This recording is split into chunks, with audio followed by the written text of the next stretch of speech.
Welcome to the Tea Grannies. I'm Elise. And I'm Maria. Today we're here to talk about Elise's new book, Roots of Blood. It's officially available on Kindle, Kobo, Apple Books, essentially wherever you get your ebooks. Pour yourself a cup of tea and let's get started.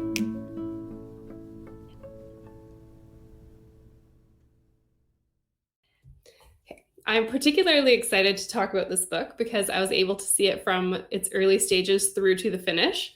I've also workshopped book 2 in the series, and I am pumped for that. Your writing has grown in leaps and bounds over the years, and seeing this in print was nearly as exciting for me as it is for you.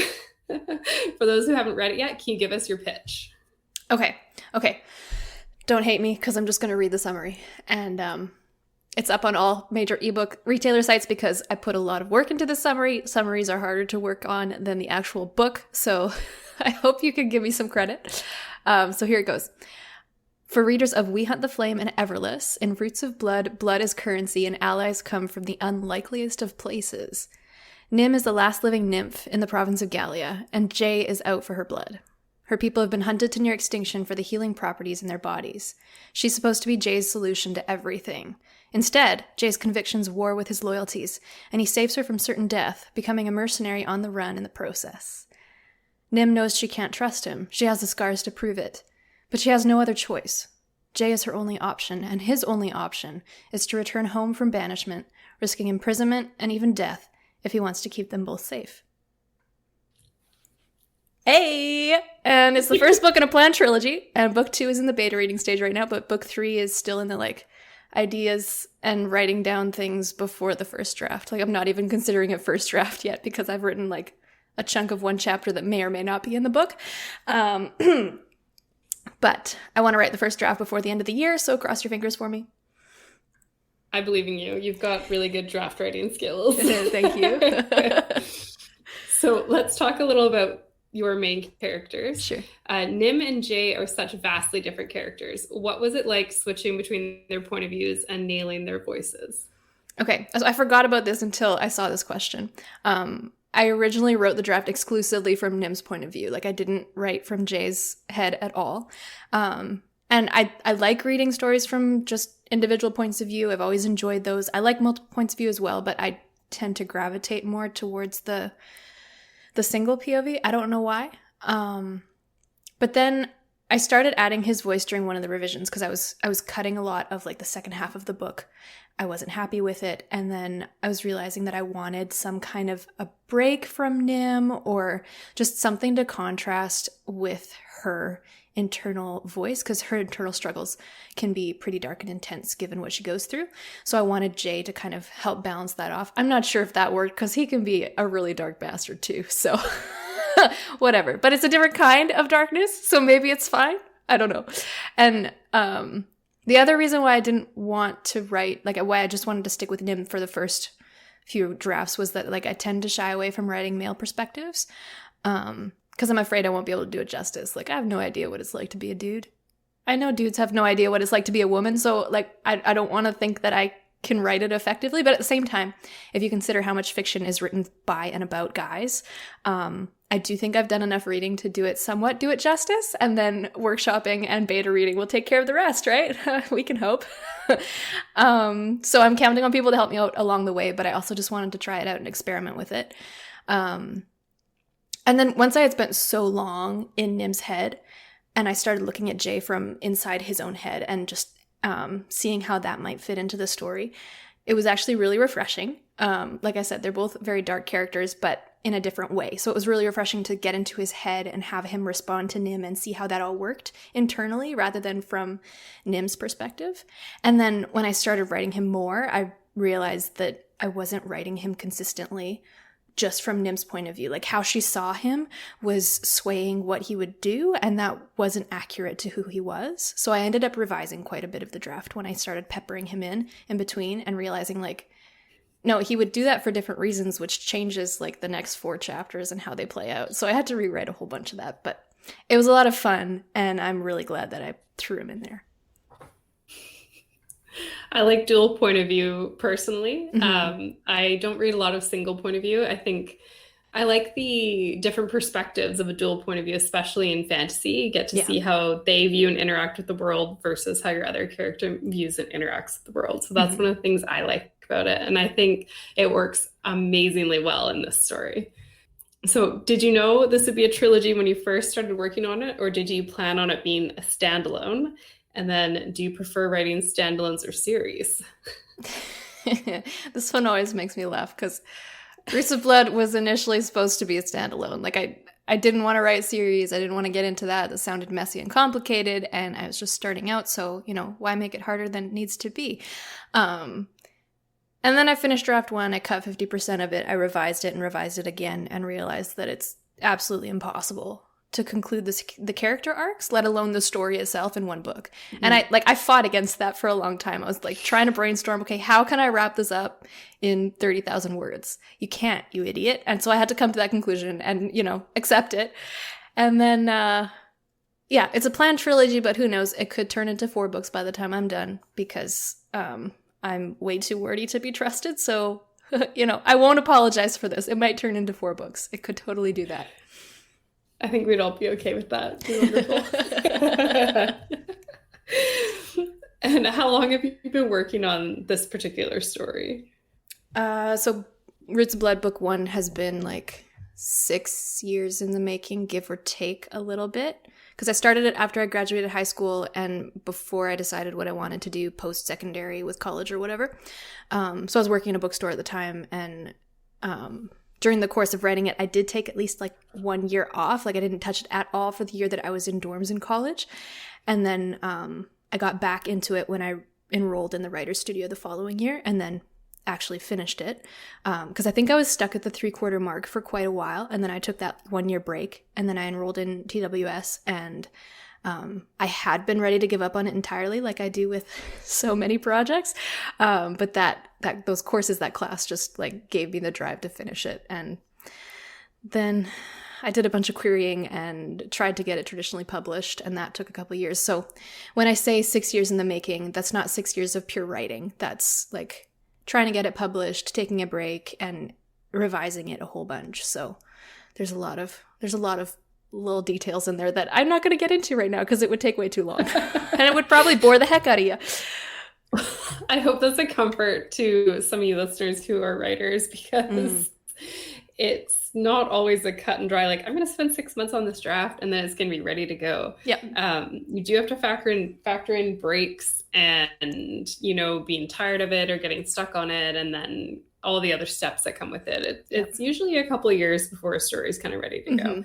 Maybe that's not the case for some, but... Sure. But especially if you don't have an ending planned out, yeah, it's going to take you a while, I promise. Yes. So, how did this story develop, and what made it the one you chose to self-publish over all the other stories that you've written? Yeah. The self-publishing story I'll save for a little bit later. But as for the story and how it developed on its own, I like talking about this one. I don't know why.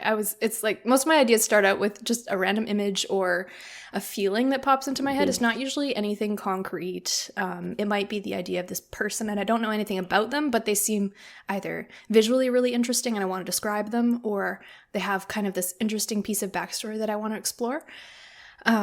So Roots of Blood was one of those. I was sitting on a riverbank with great intentions to read a nice fantasy novel that I had with me. I was all prepared. I was going to get a whole bunch of chapters out of the way. And for some reason, I ended up just sitting there staring at the other bank and not reading at all, and just like wondering what might be happening on the other side, because it was all trees. Like I couldn't see anything on the shoreline. And for some reason, I got curious. I started wondering, like, if something started to happen over there on the other side of the water and I could just see it playing out and I couldn't do anything about it, what could that look like? And I had a little notebook with me that I carried around everywhere, and I just started writing about the scenery mostly, like what it would feel like to be there and to be hiding amongst the trees and maybe looking across the riverbank, kind of describing those feelings that I was having. And then it just grew from there and turned into this story idea and just kept on, like, it was a snowball effect. It just kept on getting bigger and bigger until I had to figure out what I was going to do with it. And I don't know, maybe some people write from a theme or an initial message that they want to share with people. And they're like, I want to write a story about this injustice or this other thing and these really big ideas. And maybe that works for some people, but I have not been able to get into that. Like it doesn't seem to work for me. I was talking with an artist friend the other day about this, and we talked about how we both strive to make our art for ourselves first, which at first glance might sound kind of selfish, but we both realize that as soon as we start trying to make it for other people and writing for this specific group and trying to kind of get in with the crowd, we lose this enjoyment. We lose the sense of joy that we get out of making it in the first place, and it becomes like totally not worth it anymore. So yeah, I didn't approach it with a theme or message. It started as an idea for a story that I knew I personally, if I picked it off the shelf, I would love to just sit down and get absorbed in it. And that was always the goal. And then, I mean, along the way, themes emerge from the characters. I try to explore like these bigger ideas of the human capacity for cruelty and morally gray characters and ideas of redemption and how far you can go before you're irredeemable to somebody. And that, I think that comes through in my draft for book 2, and it kind of carries through as a theme, but that was never a driving force. That was never something I set out to do. And even as I write the rest of the series, like book 2 and 3, it's not top of mind. It's not something I'm intentionally trying to add in there because I don't want it to be contrived and I don't want it to be forced. So if it'll happen, it'll happen. I just want to enjoy the story. That's the thing about theme that I think some people get stuck on, is they go into their story with a theme or a message they want to get across, and then they get stuck or they can't portray it properly because they're so focused on the theme. And I think it's more important to focus on the character and the story and let the themes kind of come out on their own. But every writer is different, but that seems to be the best for me and for you. So you said earlier that you did try and get this one project traditionally published. What made you decide to self-publish in the end? Yeah, I was dead set against self-publishing for a long time, especially as I was working on Roots of Blood. And once I'd revised it, I was ready and I was trying to get it published. And my plan was always to go traditional. So I did query it. I did try to go that route. And I think I queried the first time around 50 times and received a good chunk of rejections from those, or else no reply at all. And then I did some revisions. I didn't get any feedback from anyone, so I just kind of had to sit there with, is it because I'm not targeting the right people, or is there something actually wrong with it? And I didn't know. I couldn't know that. So I set it aside for a while, and then I came back to it, and I changed some things that I bumped on personally just because either I was self-conscious or they actually needed to change. Who knows? We'll never know. It's fine. And then I tried again. I sent out a few more queries. I think I got a request for the whole thing at that point. Someone asked to read the whole thing, but then they decided against it. But they didn't give me any feedback, so I still couldn't revise it according to that. And then in between, when I was taking a break from querying Roots of Blood, I wrote and queried an entirely different project and ended up rejected there too. And then the shift, I think, happened when we went to the Surrey's International Conference, Writers' Conference, the online one last year during COVID. And one of the speakers they brought on was Brandon Sanderson. And if you don't know Brandon Sanderson, just look him up. He's got some great books if you're into epic fantasy. He's one of my favorites. So there's a plug for him. He didn't know I was promoting him, but there we go. We're not sponsored in any way, disclaimer. And his talks are amazing. If you can go to one and check out his YouTube, you should, because they are fantastic. He has a full writing course available for free on YouTube. And if you're a writer of anything, I recommend checking that out because he's phenomenal. So he was giving this talk on traditional publishing versus self-publishing, and brought up the idea of working with a hybrid model because of how much the publishing industry has changed. And I guess I just needed to hear it from a reputable source, which is, where my failings come in. I'm only going to do it if someone important says it, so I don't know. He said the right words, and hybrid model got stuck in my head. And then you and I started talking with another writer friend, mutual friend, who was interested in self-publishing and had done one but hadn't really promoted it, hadn't gone anywhere.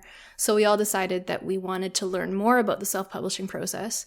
And we didn't necessarily make a plan. We were going to meet, and then COVID trashed everything. So we kind of stagnated a little bit on that. But I am under the impression personally that rightly or wrongly, I learn my best by doing.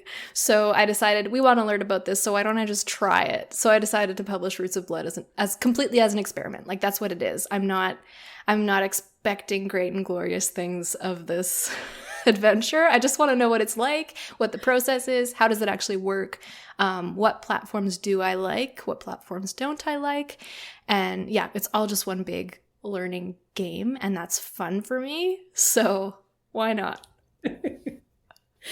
And I'm very grateful, eternally grateful, that you are taking the leap first. So if I self-publish down the line, I've got you to lean on and tell me what to do. Hey.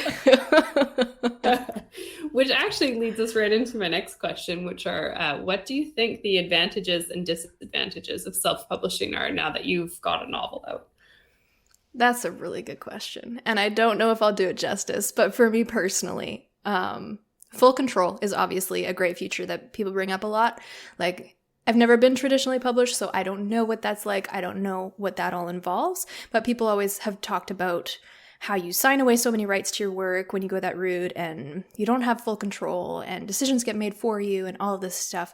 Personally, I think I'd be fine with that because I like to go with the flow.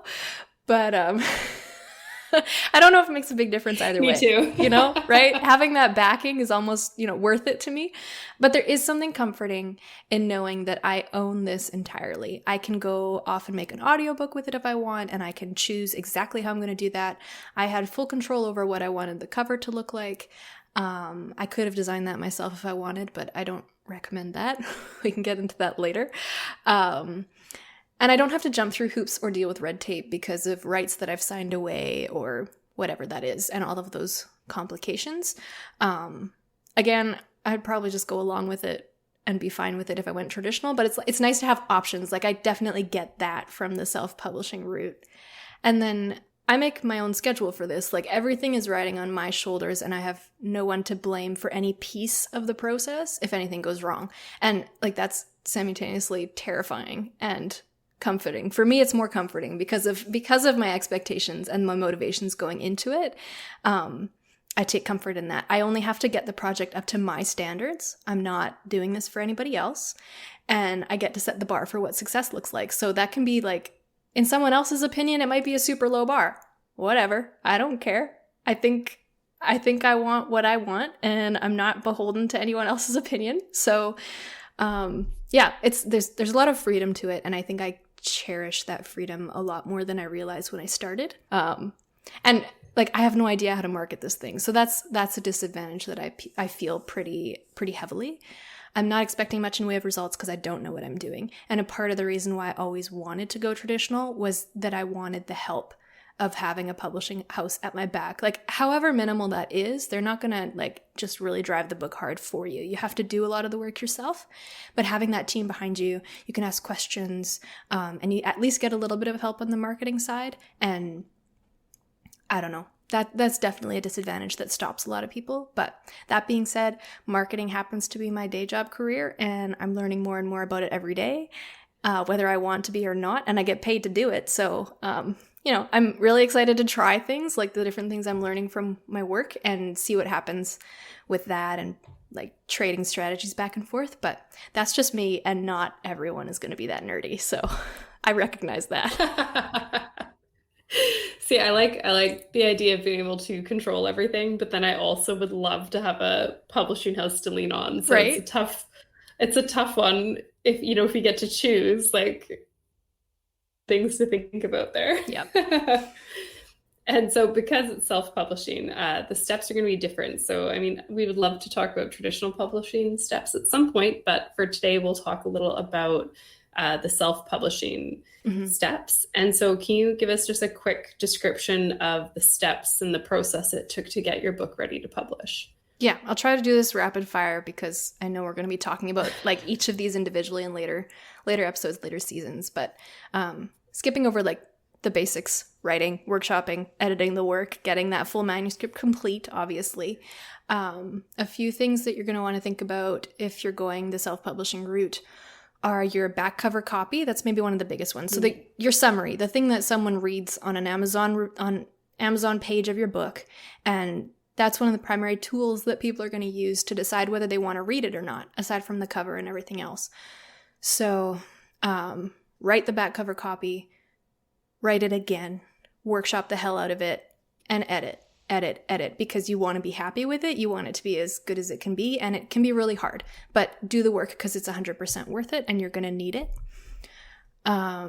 And then using some kind of book editing tool, you're going to have to find, like, I use Readsy, where I upload my manuscript to this tool and it lays everything out in chapters and gives headings for it. And I don't have to do that work myself because I'm not a book layout designer. I don't know the first thing about doing that, and I don't want to learn that right now. And then beyond the layout, you'll have to think about hiring an editor and what stages of editing you want done, whether you want to do a bunch of it yourself and what that looks like, and whether you can get like a bunch of the editing done through workshopping and with friends and stuff. And then getting a list of advanced reader copy readers, beta readers. For my advanced reader copies, that's essentially it's a version of the book that's not quite the officially published book, but it's like as close to the latest version as it can be. And I pull from my pool of beta readers for this. So it's just people that want to read the book for free in advance.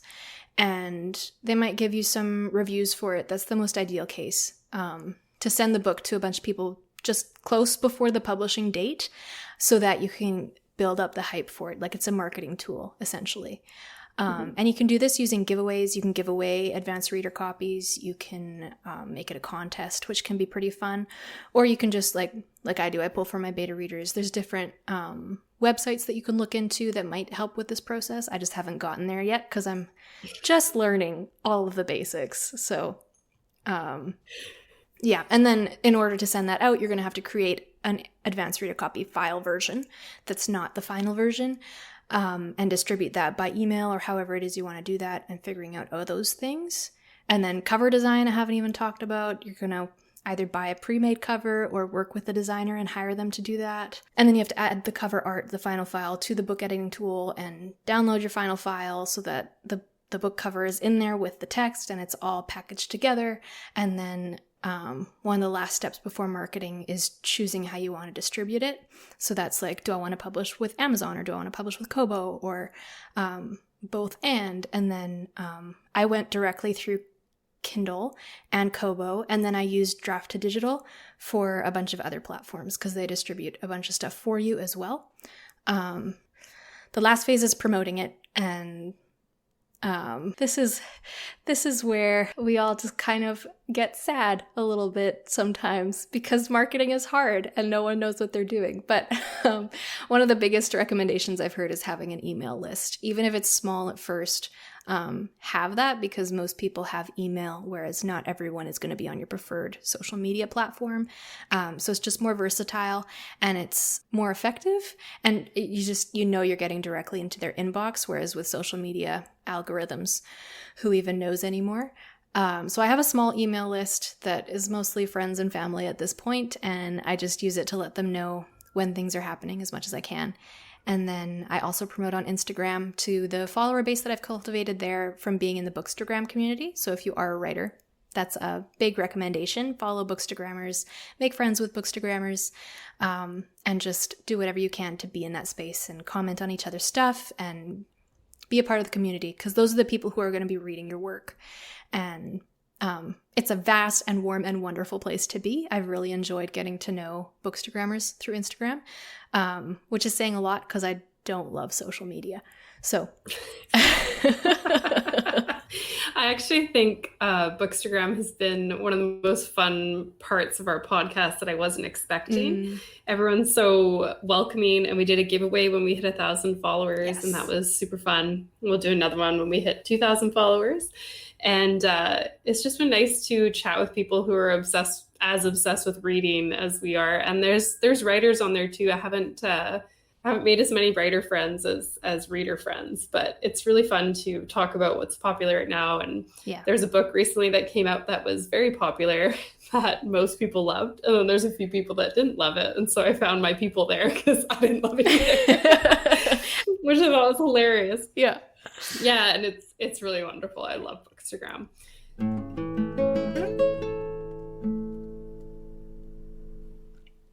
If you're interested in purchasing Roots of Blood, please see our show notes for the links. If you do read this awesome book, please rate and review on Goodreads and wherever you purchase your copy. Reviews are incredibly important for indie authors.